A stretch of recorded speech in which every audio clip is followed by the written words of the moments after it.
Ansary here in Trinidad, Colorado. It is November 27th, 2013. In a few hours, I will look very different, for I am about to get a haircut. The first haircut, mind you, in a year and a half. In this video, I'm going to talk about my experiences having long hair in this last year and a half. I'm also going to talk about my experiences with short hair. And one of the reasons that I am doing this is I'm just embracing the renewal energy. And part of being in line with that renewal energy, we're going through a cycle right now. We're in solar maximum. Things are changing in my life. Things are changing in your life. Things are changing in the world. Sometimes when we go through those energy cycles and moments in time where everything's changing, we change something about ourselves. This is why we see so many women change the color of their hair. So I'm going to cut my hair because I feel a kind of inclination to do so. But before I do that, I'm going to make one last video with my hair as it is. But I'm also going to talk about how I feel that I've lost a lot of viewers and listeners, in particular viewers. When the quality of my videos went down just a notch and I wasn't using HD cameras anymore, and I wasn't having short hair anymore, and I wasn't in a suit and tie anymore, and I wasn't in a studio anymore, and I wasn't taking live calls anymore, and I was actually talking a lot more about off-the-grid living, being in that situation where I was talking about these things from a yurt in the middle of nowhere in south central Colorado. And I still have some goals to build certain things and develop certain allies and have a sense of community which I have yet to really feel. But I did a lot of those things as a part of my own learning experience, not just talk the talk, but walk the walk, and I'm still learning how to do that. And I'm taking baby steps. I'm taking baby steps. And some people aren't satisfied that my steps aren't large enough. It's not enough that I lived in an area where it gets down to -30 or -40, and there's some weeks where I didn't even have firewood, and I dealt with the persecution socially by being the weirdo conspiracy truther, out in the middle of the desert. I know what that's like, and that was all part of the experience that I'm building up to build up my spiritual armor around myself. And part of my experience has been doing things that are unpopular. I started my show Outside the Box in 2004. My views were very unpopular then concerning 9/11 and many other things. So growing my hair out really wasn't a big deal for me. And it was really a shock for me to see so many people go, Alex, why? You're making our eyes go blind. And I'm going, why are you saying things about my physical characteristics or my expressions of my genetic code? Being that you're from the country that's gang banging, gang raping, my father's home country. I'm from Oregon. I'm from Portland. But when I see people talk like this, it just brings up so many memories of how many articles I've read about people from other countries that look different being bombed back to the Stone Age simply because they look different and they were born in the wrong country at the wrong time. And so, when I look at things like racial profiling, when I look at things like situations where I'm walking down the street and, there's someone with shorter hair that looks very intimidated by someone with longer hair, what I recognize is that there are some humans that are very intimidated by people showing their masculine energy. And I've also realized that women, by and large, seem to be attracted to the things that other men might be repelled by. So while some people are like, oh, Alex, you're so much more attractive now, in a way, I'm kind of insulted. I'm insulted when someone says, Alex, we're so glad you don't look like a metrosexual. Excuse me? You're talking to someone with a hairy chest that's been made fun of most of his life because he's not a fucking shaved poodle like you? Wow. Just wow. Times a million. And when this stuff comes from people that think that they're truthers, wow. Talk about seeing how the prison inside the box can be so cold and how people can treat others in very hurtful ways. Why is that? That's a whole other topic. But I've had some very interesting experiences growing long hair, going against the grain. People say, oh, you're going to have a mullet because they've already stereotyped this over here from the 80s. Oh, the mullet. And there's all the people making fun of the people with the mullets. Well, there was a time in the 80s where they weren't making fun of the people with the mullets. The women were dating those people with the mullets. And then all of a sudden that became out of style. The way that people gravitate to and from fads in groups, using groupthink, is just beyond me. I remember being a child, loving 70s music, loving Pink Floyd, loving Bob Seger, loving ZZ Top, loving the classic fours. Where's the classic fives? Stormy, bring back those sunny days.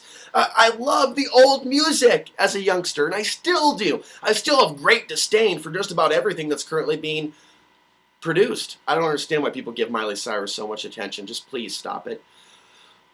Illuminati mistress or not.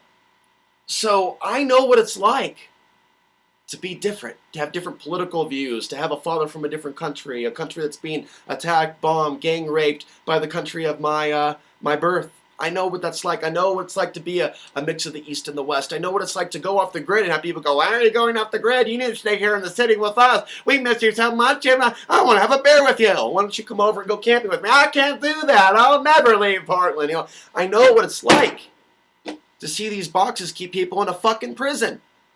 And I'm here to tell you, some of you guys are in a fucking prison up here. Now, lately things have been better because I've been showing more self-confidence. It's easier when you're not suffering. But when I was suffering, it was amazing how people would jab me. And honestly, there's a certain person that used to view a lot of my videos till I blocked this person.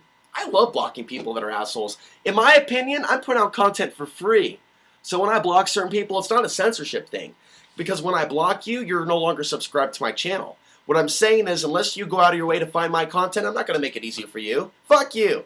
You want to diss me? You want to call me names? You want to criticize my desire to live outside of a cage? Go fuck yourself. You need to learn a little something about respect. And I'm only talking for those that have that mentality, and most of them are gone. And then people go, oh, those are trolls, Alex. Those are government agents. Get your head out of your ass. Those are regular people. Those are regular people. I walk down the street, and I see people bugging their eyes out at me because of the length of my hair. They're actually staring at me. They can't believe I'm there. Whether it's the hair or other features or the combination of the package itself. You know, women are doing double takes going, oh, yeah, ooh. Yeah, I don't give a fuck what women think.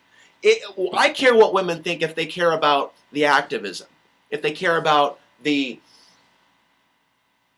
screaming out against the darkness of this world that wants to oppress the world of women and their children. Those women are sexy to me, especially if they look kind of good on the outside as well. There's nothing sexier than a woman who is physically healthy and hasn't just let herself go, and a woman that cares about the truth. And so people keep trying to bring me into these boxes. Oh, women probably like this in you, Alex. Women probably like that in you, Alex. Or men probably like this in you, Alex. Or men probably don't like this in you, Alex. Like, what the fuck are you doing? I mean, seriously. Now, yes, from time to time, I have felt a certain emotional response to people's judgment. But as those judgments get more insane, and I start to learn how to deal with them by just doing what I want to do. Now, I may talk about certain things, but that's to shed light for those of you watching my channel that we have a long way to go from being that collective conscious society. And I'm not convinced that we're going to be in a collective conscious society, but I am of the belief that we are in times where if we choose to, we can become incredibly and profoundly conscious and aware. Consciousness, awareness, love, things of that nature, nobody could co-opt those things. Those are fundamental character assets and attributes. But when people fall into this box of judging other people based on their body hair or their hairstyle, we need to understand where this is coming from. And some of it is racially motivated on a subconscious level. They may not be consciously racist, but if they are the blonde-haired, blue-eyed, classic Nordic, Anglo-Saxon bloodline, and they see people grow their hair out, no longer conform to what somebody called a metrosexual look, having short hair. That was that person's judgment, telling me, oh, how sexy I look now because I don't have short hair. Fuck you too. Fuck you too. That was incredibly, profoundly rude to call me a metrosexual. Seriously, Alex Ansary, a metrosexual with these thick-ass eyebrows that I've also been, gotten a few raised eyebrows about. Ooh, his eyebrows are, ooh, let's raise our eyebrows in response to that. Ooh. It's an expression of my manhood, folks. It's an expression of my dad's genes and my mom's genes, who's Austrian, German, Welsh, from the West. Americano? American! What is that? I don't know. Just a blender of all these European blends, and put in a blender of all the sperm and egg, and boom, you have a white person. But me, I'm a unique blend. Why do people hate on that? Why do you hate on that? Why do you love that? Why do you hate on that? Why do you love that? Why do you hate on that? I'll ask you the question from both sides. Because essentially, folks, what you should be loving is the soul that's inside me, the information that I'm providing. It's got nothing to do with my bangs. It's got nothing to do with my sideburns. It's got nothing to do with how fucking, out there I'm going to let my hair be. Because it's like a blossoming of a flower, man, just letting it hang out. And I realize how much this really fucking bothers people. It really bothers people when my hair is hanging out, and it's the masculine energy, it's the earth energy. Again, it's the male energy, it's that testosterone. And I'll tell you what, I don't talk a lot about fighting, but I do train a lot by myself. And there is something about just my muscles and my body and my muscular endurance that seems to be almost increased by the longer hair. Now, I'm going to cut it because I also embrace change. And I'm going to be doing a lot more news videos in the future with another website. And I know that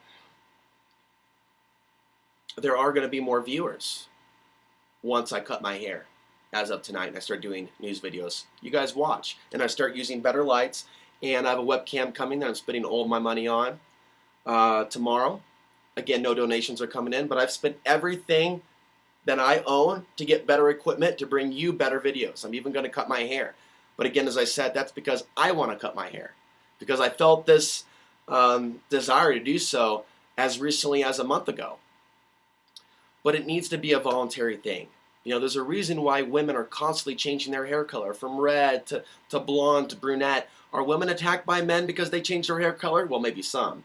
They certainly are by women. Women are some of the nastiest to other women because they think they have the right to because they're a woman. So they will basically live their life being intimidated by other women or putting down other women.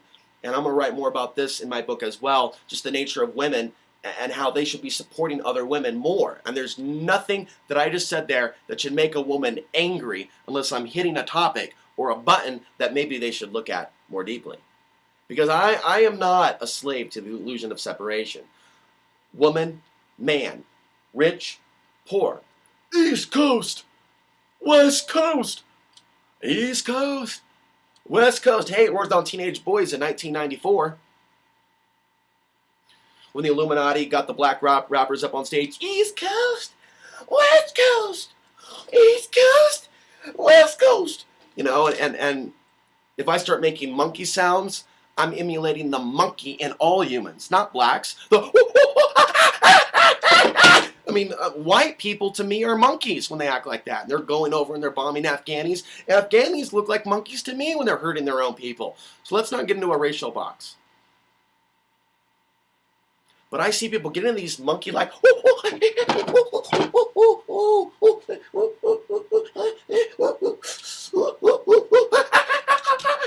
boxes. You're white. Ooh, whitey. Ooh, you're black. You're a nigger. Ooh, you're a Hispanic. You're a spick. Ooh, you're Afghani. You're a fucking terrorist, Alex Ansary. Because of where your father was fucking born, and he put a penis in your mommy's vagina, and you popped out, and you're carrying the terrorist code. Absolutely, we live in a world like that. Don't you even fucking for 5 seconds try to act like people don't act like that. They do. There is something about the long-haired man that really bothers some aspects of the short-haired man and woman that doesn't like to see a man grow his hair out and show his masculine energy. It's intimidating. It's frightening. So when I'm looking at myself, shadowboxing in the fucking camera, in the mirror, and I see that long hair, I look a little more ferocious to myself when I'm in that mirror. I'm like, whoa, man, I look like some sort of fucking wild animal that might just take a fucking Mike Tyson fucking